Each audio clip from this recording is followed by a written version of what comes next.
Bismillahirrahmanirrahim. Alhamdulillahi Rabbil Alamin. Wassalatu wassalamu ala asyrafil anbiya'i wal mursalin. Nabiyina Muhammadin wa ala alihi wa sahbihi ajma'in. Assalamualaikum warahmatullahi wabarakatuh. So ngayon insyaAllah, at tinutuloy pa rin natin yung pagtalakay doon sa Kitabul Jihad.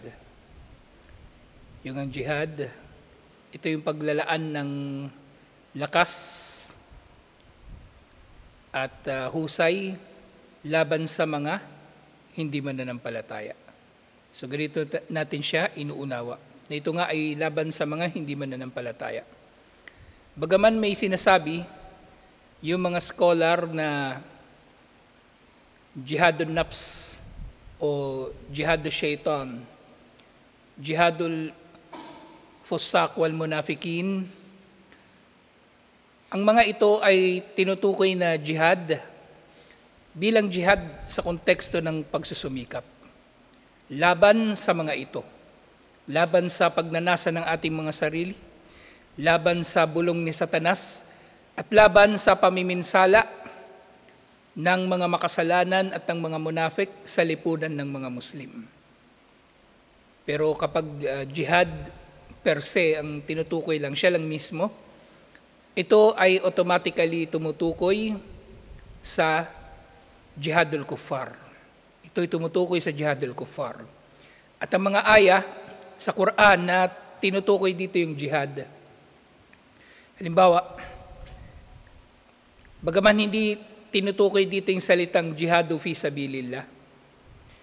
Di ba may mga aya? Yung wajahidu fillahi haqqa jihadihi, at kayo ay makibaka sa landas ni Allah sa tamang jihad, haqqa jihadihi. Ang jihad na tinutukoy dito ay ang jihad fi sabilillah. Hindi jihadun nafs, hindi jihadul shaitan o jihadul fusaq wal munafikin. Kasi ang jihadun nafs, hindi mo naman kailangan ng sandata rito, di ba? Jihadun nafs, dinidisiplin mo ang iyong sarili. Ito ay sa pamagitan ng pagdisiplina mo sa iyong sarili. At yung jihadul fusaq wal munafikin naman, ang jihad laban sa mga makasalanan at sa mga munafik, ito ay sa pamagitan ng amru bil ma'ruf wan nahyu anil munkar, pag-uutos ng kabutihan at pagbabawal sa kasamaan. At ang jihadul shaitan, siyempre, sa pag-iwas sa mga kasalanan. Bagaman tinutukoy sila mga jihad, ang jihad talaga na tinutukoy sa mga ayat, mga hadith, kapag yun lang ang tinutukoy, ito nga mismo ang jihad fi sabilillah, ang jihad laban sa kuffar. Ngayon nga, ya ayyuhalladhina amanu hal adullukum ala tijaratin tunjikum min adabin alim. O mga nanampalataya, ituturo ko sa inyo ang isang tijara, isang negosyo na magliligtas sa inyo mula sa parusang masakit. Tu'minuna billahi wa rasulihi wa tujahiduna fi sabilillah. Ito'y ang manampalataya kayo kay Allah sa kanyang sugo at magjihad kayo sa landas ni Allah. Wa tujahiduna fi sabilillahi bi amwalikum wa anfusikum, sa pamagitan ng inyong mga yaman at inyong mga buhay. Nang tinutukoy dito ay ang jihad nga. Maaring sasabihin jihadul qital, jihad sa pamagitan ng pakikibaka, tama rin yun. Pero ito talaga yung jihad, jihadul kuffar o jihad laban sa mga hindi mananampalataya. So dito sa ating tinatalakay nga sa Fiqhul Muyassar, natalakay na natin yung mga kahulugan nito at mga iba pang usapin sa umpisa ng pagtalakay dito. Natigil tayo doon sa fadluhu wal hikmatu minhu. Sa mga kainaman at mga hikma o karunungan sa likod ng pagsasabatas sa jihad. Nakabilang sa mga hikma nito, number 1, syuri al-jihad li takhlisin nasi min ibadatil awthani wat tawagit wa ikhrajuhum ila ibadatillahi wahdahu la syarika lah. Ang jihad ay isinabatas upang iligtas ang mga tao mula sa pagsamba sa mga rebulto at mga Diyos-Diyosan at ang pag-aalis sa kanila mula sa mga yon patungo sa pagsamba kay Allah ng nag-iisa at walang katambal. Doon sa Suratul Anfal, sinabi ni Allah, verse 39, وَقَاتِلُوهُمْ حَتَّى لَا تَكُونَ فِتْنَةٌ وَيَكُونَ الدِّينُ كُلُّهُ لِلَّهِ. Makibaka kayo laban sa kanila hanggang sa wala ng matitirang fitna o kaguluhan. Fitna na idudulot ng mga hindi mananampalataya. Kasi nga, kapag ang digmaan ay sa pagitan ng mga mananampalataya, hindi ito matatawag na jihad sa strict na kahulugan ng jihad. Yun ay tinatawag nga na qitalu fitna. Digmaan o labanan dahil sa fitna. وَقَاتِلُوهُمْ حَتَّى لَا تَكُونَ فِتْنَةٌ. Labanan ninyo sila, mga hindi mananampalataya, hanggang sa mawala na ang fitna. At fitna rin na tinutukoy dito, syempre ang fitna na dulot ng shirk, fitna na dulot ng kufur, fitna na dulot ng mga pakana ng mga kuffar laban sa mga Muslim at kanilang pakikipagsabwatan sa mga munafik na nasa loob ng lipunan ng mga Muslim. Lahat ng yun ay fitna na masosolusyonan ng jihad, insyaallah. At yun nga, layunin ng jihad upang ang relihiyon ay maging para lamang kay Allah subhanahu wa ta'ala. Kasi kapag nawala na ang fitna, ang magiging pagsamba ng mga Muslim sa kanilang bansa ay para lamang kay Allah. Hindi ito nangangahulugan na sasakupin ng mga Muslim ang buong mundo at pipilitin ng mga tao na mag-Muslim nang sa gayon, ang relihiyon lahat-lahat ay maging para kay Allah. Hindi. Mangyayari lamang ito, kailan? Pagdating ni Isa alayhis salam. Okay, so mas marunong pa tayo kay Allah o kay Propeta Muhammad sallallahu alaihi wasallam na ngayon pa lang gugustuhin na natin na mangyari yun, sasakupin natin ang buong mundo para lahat sila magiging Muslim. Tiyak na hindi natin magagawa yun ngayon. Pero darating yun kapag dumating na nga si Jesucristo, si Isa alayhis salam, kasi pagdating niya, wala nang may pangangatwiran ng tao. Susunod na lang talaga sila kay Isa alayhis salam.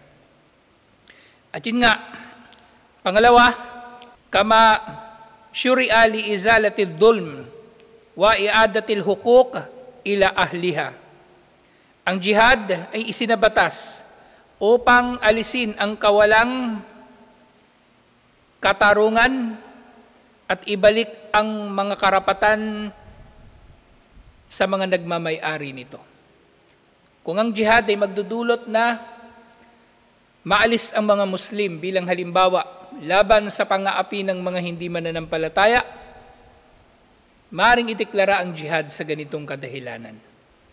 Maaaring ideklara ang jihad sa ganitong kalagayan na ipagtatanggol kumbaga ng mga Muslim ang mga mananampalataya at ibabalik ang kanilang mga karapatan na sinagasaan ng mga mapang-api na hindi mananampalataya. Sinabi ni Allah sa Suratul Hajj, verse 39, Udina lilladina yuqatiluna bi annahum dhulimu wa inna Allaha ala nasrihim laqadir. Pinahintulutan ito para sa mga nakikibaka dahil sa sila ay inapi. Kumbaga sila ay nakikibaka sa landas ni Allah bilang pagtatanggol sa kanilang mga sarili. At yun nga, bilang pagbabalik sa mga karapatan na nasagasaan. Wa inna Allaha ala nasrihim laqadir, at tunay na si Allah sa pagpapatagumpay sa kanila ay mayroong kakayanan, mayroong kapangyarihan. At pangatlo na natukoy dito sa mga hikmah Kama syuri al-jihad, isinabatas din ang jihad, li idlalil kuffar. Isinabatas ang jihad upang hamakin ang mga hindi mananampalataya. Hahamakin, ibig sabihin nito, hindi yung aapihin. Hindi yung aagawid ang kanilang mga karapatan. Ang ibig sabihin lamang nito, kasi kapag nangibabaw ang salita ni Allah, nangibabaw ang kaisahan ni Allah, ibig sabihin, nasa ilalim nito ang shirk. Nasa ilalim nito ang kufur. Nasa ilalim nito ang mga hindi mananampalataya. Yun ang ibig sabihin nito. Hindi yung aapihin sila o aapak-apakan sila ng mga Muslim. Aalipinin. Hindi ganun automatically ang kahulugan doon, aalipinin sila. Hindi. O sasamsamin ng kanilang mga yaman. Dahil nalalaman nga natin ang mga kuffar, merong iba't ibang hatol sa kanila. Nalala nyo?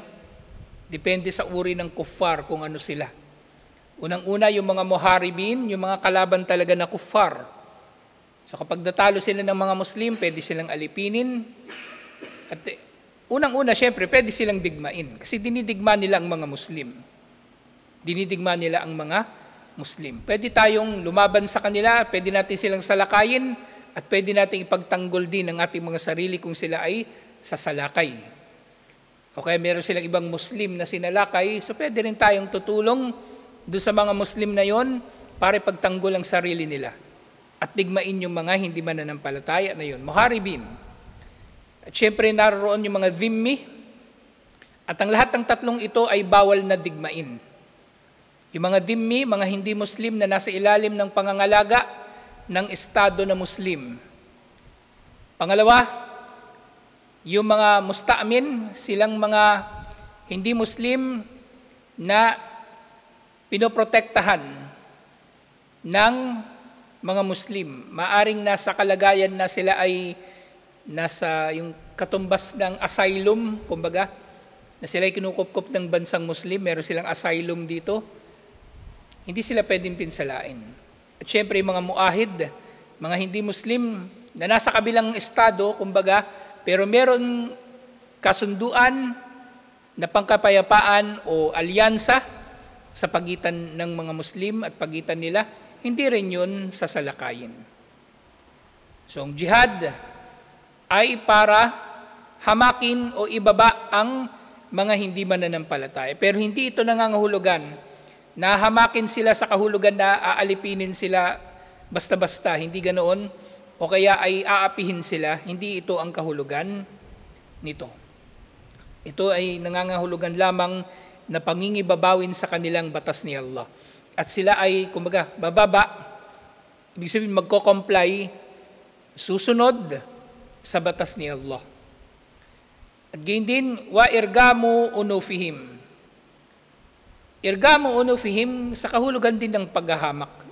Kumbaga, ibababa sila na mangingibabaw sa kanila ang salita ni Allah at kumbaga magiging hamak sila na ibig sabihin, hindi sila mangingibabaw sa mga Muslim. Hindi naman sila inaapi. Hindi naman sila inaapi, pero walang magiging dahilan para ang sinumang hindi Muslim ay mga api sa Muslim. Maging sila man ay nasa kabilang estado o nasa loob mismo ng mga Muslim. Halimbawa, yung mga dhimmi. Yung mga dhimmi, bagaman pinangangalagaan sila ng mga Muslim, kumbaga, ang kanilang karapatan, pangalawa, sa karapatan ng Muslim. Hindi naman ito mangangahulugan sa kahulugan na magiging second-class citizen sila, hindi. Ang ibig sabihin dito, kung mayroong mga karapatan, mas may karapatan ang mga Muslim. Bawa, kung magbabahagi ng sadaka, syempre, unang bibigyan ang Muslim. Unang bibigyan ng Muslim. Pero syempre, kung merong serbisyo ang Estado at kailangan ito ng hindi Muslim, ng dhimmi bilang halimbawa. Merong dhimmi, kailangan siya may takbo agad sa ospital. Yung Muslim, pilay lang ang meron siya. Halimbawa, magkasama sila sa sakyan, disgrasya sila. Kailangan unang itakbo yung hindi Muslim na dhimmi sa ospital. Yung Muslim na balian lang naman ng buto, unang itatakbo, unang isasakay sa ambulansya, yung dhimmi. Hindi ibig sabihin nun na porke Muslim yung isa, uunahin na siya. So depende pa rin. Depende pa rin. Kasi pinangangalagaan naman ang lahat ng mga makasidu sharia para sa kapakanan pareho ng Muslim at hindi Muslim na nasa ilalim ng estado ng mga Muslim. Political science. Ano? Okay ba? Okay ba yung political science ng mga Muslim? Di ba? Ganun lang kasimple yun. Hindi ito kailangan ng mahabang debate. Kaya yan ang problema sa sa batas ng kuffar sa totoo lang. Tingnan niyo hanggang ngayon, debate sila ng debate sa Senate, sa Congress para mag-draft ng batas. Imbita sila ng imbita ng mga tao na ipapahiya lamang nila sa Senate at Congress para daw kuno sa in aid of legislation, para makapag-draft sila ng mas epektibong batas. Pero sa pinaggagawa nila ngayon, nakikita naman natin hindi in aid of legislation ang nangyayari. Kasi mga tinatanong nila sa kanilang kuno ay mga resource person na tinatrato nilang kriminal. Saan nakita ganyan? Resource person ang tawag nila, pero kung tanongin nila, may hatol na sila na guilty yung tao na yun sa kanyang kasalanan. Samantalang wala namang ganun dapat sa legislature. Ang trabaho ng legislature, gumawa ng batas, hindi maghatol. Kaya nga tama lang na mapahiya sila kay President Duterte. Kasi inaabuso ng mga senador at ng mga congressman yung kanilang privilege na magkaroon ng mga ganun na mga Senate o congressional hearing. Baga, nailalagay sila sa tama nilang kalalagyan. At yun ang problema. Kung ako masusunod, hindi pwedeng maging congressman yung wala man lang degree sa political science o anumang related na kurso dito. Kasi tingnan mo naman yung mga congressman ngayon, mga negosyante, hindi lang congressman, senador. Marami pa dyan mga artista, nanalo kasi kilala ng tao. Kaya walang saysay ang demokrasya. Wala tayong aasahan na maayos na pagsasabatas sa demokrasya. Sa Islam, kahit anong paninira ng mga tao sa Islam, kung may papatupad ang Islam sa purong anyo nito, mabilis na matutukoy ang mga batas. Mabilis na makakapaghatol sa tao nang walang pagdududa kung ano ba yung marapat na hatol sa kanya, kung malinaw ang mga patunay sa kaso niya. Pero dito, nagpapaikot-ikot lang ang mga bagay-bagay. So ito yung layunin ng jihad. Kumbaga, ipapailalim yung mga hindi Muslim sa ilalim ng Estado, pero actually para rin ito sa kanilang kapakanan. Kasi kung halimbawa, bansang Muslim, tapos mangingibabaw dito yung hindi Muslim, magkakaroon lang ng kaguluhan. Parang sa Syria, bansang Muslim, tapos yung presidente nila, hindi naman Muslim, Shia. Anong nangyari? Inaapi lang ang mga Muslim. Gayun din, layunin ng jihad, wal intikamu minhum. So yun nga, kapag naitaguyod na ang jihad, sa pamagitan ng jihad, ay makakapaghiganti ang estado ng mga Muslim sa mga hindi Muslim na nang-api sa mga Muslim. Ang estado ang maghihiganti, hindi yung kung sino-sino lang. Ibig sabihin, magdedeklara ng digmaan ang estado ng mga Muslim. Katulad ng nangyari, di ba? Sa labanan sa Mu'tah. Pinatay ng mga Kristiyano, ng mga Romano, yung ambassador ni Propeta Muhammad sallallahu alaihi wasallam dahil doon sumalakay doon ng mga Muslim. At yun din talaga yung nais nila noon sa Ghazwatut Tabuk, yung pagkatapos ng Fathu Makkah, tumungo sila doon sa Tabuk, pero hindi na nila inabutan doon yung mga Kristiyano, tumakas sila. Hindi na nila nakasagupa yung mga Kristiyano. Iniwan nila yung mga gamit nila. At yung mga gamit nila na nakulimbat ng mga Muslim, yun ang tinatawag na fay. So bukod sa ganima, mayroon tinatawag na fay. Ganima, ito yung mga makukolekta ng mga Muslim na gamit ng kuffar na dulot ng digmaan. Pero kapag walang digmaan na mangyari, ang tawag doon ay fay. Ang tawag doon ay fay. Yun ang pinagkaiba nila. Qatiluhum yu'adibuhumullah biaydikum. At sila ay parurusahan ni Allah sa pamagitan ng inyong mga kamay, wa yukzihim wa yansurkum alayhim. At si Allah ay maghahamak sa kanila at magpapatagumpay sa inyo laban sa kanila. Wa yukzihim wa yansurkum alayhim wa yashfi sudura qaumin mu'minin. At si Allah sa pamagitan ng jihad na ito, insyaallah, siya ay magpapagaling, pag-alisin niya yung mga sakit sa dibdib ng mga mananampalataya sa pamagitan nito, insyaallah. Na ito yung tatlo na mga tinukoy na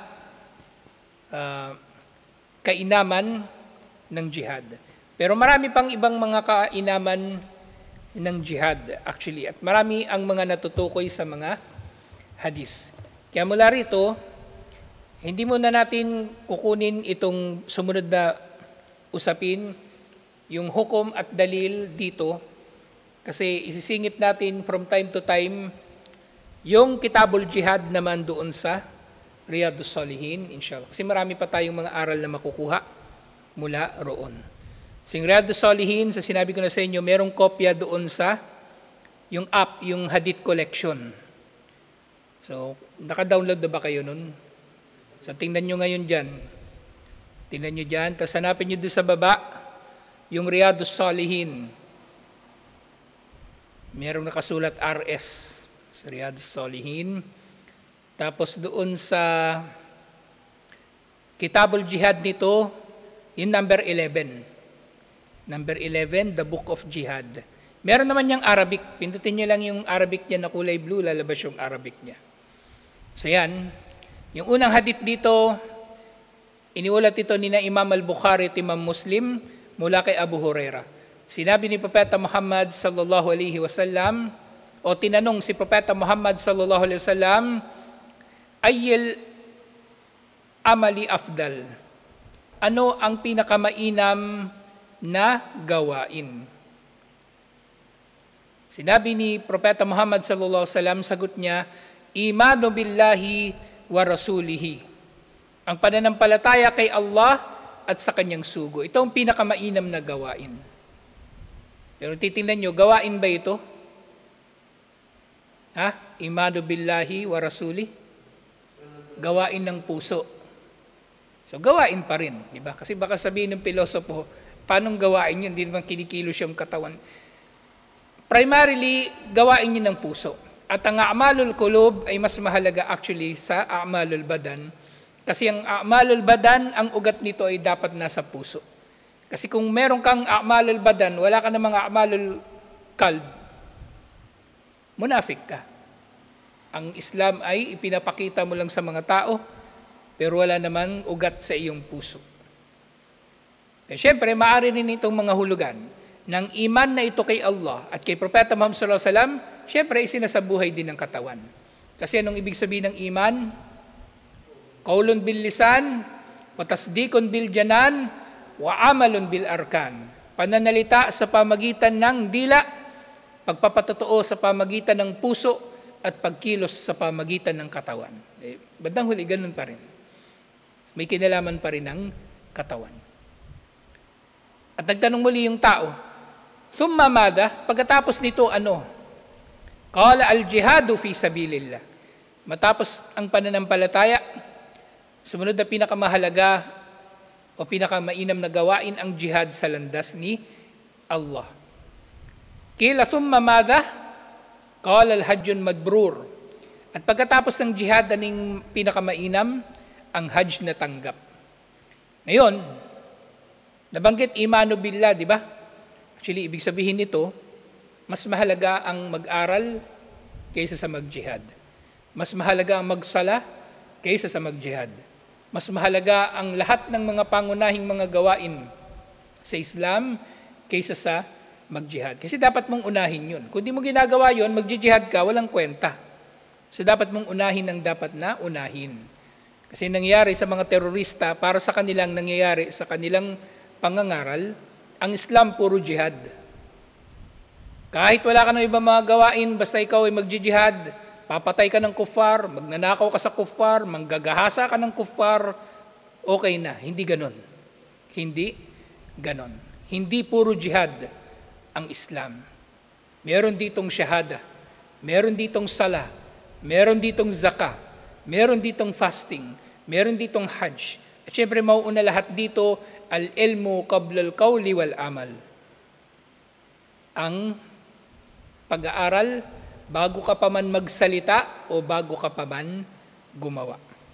Ngayon marami itong mga hadith na ganito na tinanong si Propeta Muhammad sallallahu alaihi wasallam anong pinakamainam na gawain. At iba-iba yung kanyang sagot. Siyempre, hindi ito nangangahulugan na may kontradiksyon. Pero ang kahulugan nito ay uunawain natin ito sa holistic na pagkakaunawa. Unawain natin ito ng buo. Hindi yung isa-isa lang. Unawain natin ito ng buo, insyaallah. Kasi yung problema sa mga terorista, kukuha sila ng isang aya, yun na yun, tapos na. Minsan, pinuputol pa nila yung aya eh. Hindi nila diretso sa susunod na bahagi nung aya. Basta kinuha na lang nila, patayin ang mga hindi mananampalataya, patayin ang mga nagtatambal kay Allah. Pero hindi na nila binabanggit yung dulo ng aya, wala ta'tadu inna Allah la yuhibbul mu'tadin. Pero huwag kayong magmamalabis dahil hindi minamahal ni Allah ang mga nagmamalabis. Ayun nga, kasi sila nagmamalabis. Ayaw nilang tanggapin yung bahagi na yun ng aya. Bandang huli, sila tong mga namimili lang ng gusto nilang paniwalaan. Binibintang nila yan sa mga Muslim na hindi sumusuporta sa kanilang kahayupan. Kesyo namimili lang daw tayo ng papaniwalaan. Sila ang ganun. Ibinibintang lang nila sa iba. Pinaniniwalaan lang nila ang gusto nila. Sumunod na hadith, iniulat ito ni Imam al-Bukhari at Imam Muslim mula kay Ibn Mas'ud radiyallahu anhu. Sinabi niya, "Qultu ya Rasulullah, ayyul amali ahabba ila Allah ta'ala?" Sabi ni Ibn Mas'ud, sugo ni Allah, anong gawain ng pinakakamahal-mahal kay Allah? As-salatu ala waqtiha. Ang pinakakamahal-mahal daw kay Allah na gawain, ang sala sa tamang oras nito. O inunang binanggit pa rin sala, hindi jihad. Hindi jihad. Qultu thumma ay, pagkatapos ay ano? Nakikita niyo ba yung Arabic dyan? Nabuksan niyo? Thumma ay, pagkatapos ano? Qala, birrul walidain. So pagkatapos ng sala sa tamang oras, birrul walidain, yung pagiging mabuti sa magulang. Qultu thumma ay, at pagkatapos ito ano? Pangatlo na lang niya sinabi, al-jihadu fi sabilillah. Ang pakikibaka sa landas ni Allah. So, ibig sabihin, may mas mahalaga pa rin sa jihad. Ang Islam hindi puro jihad. Ang Islam hindi puro jihad. Katulad nga ang binabanggit ko, ang jihad hindi siya gaya ng Islam. Hindi ito yung layunin natin. Kung bakit tayo narito sa mundo. Hindi tayo nandito para mag-jihad lang. Ang jihad ay wasila. Kaparaanan para makamit natin ang layunin kung bakit tayo narito sa mundo, ang sambahin si Allah na nag-iisa at walang katambal. At kapag hinarang tayo ng mga tao na masamba si Allah ng nag-iisa at walang katambal, babalikan natin yung sirah, merong hijrah. Mag-hijrah tayo tungo sa lugar na kung saan pwede natin sambahin si Allah. At kapag nabuo na yung lipunan, estado ng mga Muslim, saka lang magkakaroon ng jihad. Hindi yung nandun ka sa galakidlaan ng kuffar, mag-organisa ka ng grupo mo, 3 lang kayo, meron kayo isang paltik, 2 balisong, gusto nyo pumatay ng pulis, gusto nyo sagupain yung mga sundalo para pangibabawi ng salita ni Allah. Hindi ganun yun. Hindi yun ganun. Hindi ganun inunawa ng mga sahaba o ng sino man sa salaf ng jihad ay ganoon. Pangatlong hadith, iniulat ito ni Imam al-Bukhari at Imam Muslim. Wala naman ito kay Abu Dhar. Qultu ya Rasulullah, ayyul amali afdal? O sugo ni Allah, anong pinakamainam na gawain? Sabi niya, al-imanu billah, ang pananampalataya kay Allah, at pangalawa lang na binanggit, al-jihadu fi sabilillah. Pangapat na hadith, Iniwalat ito ni Imam al-Bukhari at Imam Muslim. Mula ito kay Anas radhiyallahu anhu na sinabi ni Propeta Muhammad sallallahu alaihi wasallam, lagatwatu fi sabilillah aw ruha khairum min ad-dunya wa ma fiha. Ang paghayo daw ng maaga, yung gadwa, yung pag-alis ng maaga para sa jihad sa landas ni Allah, ito raw ay mas mainam kaysa sa mundo at anumang nilalaman nito. Kaya syempre nalalaman natin, kung ganun kalaki ang gantimpala ng jihad, ibig sabihin mas malaki pala, maaring mas malaki pa ang gantimpala pa rin ng nagsasala sa tamang oras at ng mabuti sa magulang. At iba pang mga natukoy sa mga naunang mga hadith na natukoy kanina. Kaya nga actually sa fardu kifaya na jihad, kasama sa mga kondisyon, yung kailangan payagan ka muna ng magulang mo na magjijihad ka. O payagan ka ng pinagkukutangan mo na magjijihad ka. Pero kapag fardu ain na ang jihad, ibig sabihin nandiyan na yung kalaban, kaharap mo na talaga, kahit hindi ka na humingi ng paalam o permiso. Kasi nariyan na yung kalaban eh. Nangunguna na yung pangangailangan na magjihad ka kaysa sa ano paman. At panghuli ngayong gabi inshallah, palimang hadith. Iniwalat ito ni Imam al-Bukhari at Imam Muslim mula kay Abu Sa'id al-Khudri. Atarajulun Rasulullah sallallahu alaihi wasallam, may lalaki raw na pumunta kay Propeta Muhammad sallallahu alaihi wasallam. Sinabi nito, ayun nasi afdal, sinong taong pinakamainam? Sinabi ni Propeta Muhammad sallallahu alaihi wasallam, mu'minun yujahidu binafsihi wa malihi fi sabilillah. Ang mananampalataya na nakikibaka sa landas ni Allah sa pamagitan ng kanyang sarili, sa pamagitan ng kanyang buhay, at pamamagitan ng kanyang yaman. Sa pamagitan ng mga ito, nakikibaka siya sa landas ni Allah. Inuna pa rin ng mu'min. Yung hindi pangkaraniwang Muslim lang, kumbaga, mas mataas na antas ng pagiging Muslim. Mu'min na nagsasala sa tamang oras nito, mu'min na mabuti sa kanyang magulang, mu'min na nag-aaral, may kaalaman, at may takot kay Allah, at nakakaunawa sa mga ahkam ng jihad. Siya ang pinakamainam na tao. At sabi muli, thumma man, at pagkatapos niya sino? Sinabi uli ni Propeta Muhammad sallallahu alaihi wasallam, mu'min. Mu'min pa rin. Mu'min fi sya'bin minas syi'abi ya'budullaha wa yada'ad nasa min syarrihi. Pagkatapos nung nagjijihad sa landas ni Allah sa pamagitan ng kanyang buhay at yaman, ang sumunod na pinakamainam, mananampalataya, alhamdulillah, nakatulad natin, na nakatira sa gilid ng bundok o sa kalagitnaan ng mga bundok na sumasamba kay Allah at inilalayo niya ang kanyang sarili sa mga tao upang hindi makapinsala sa kanila.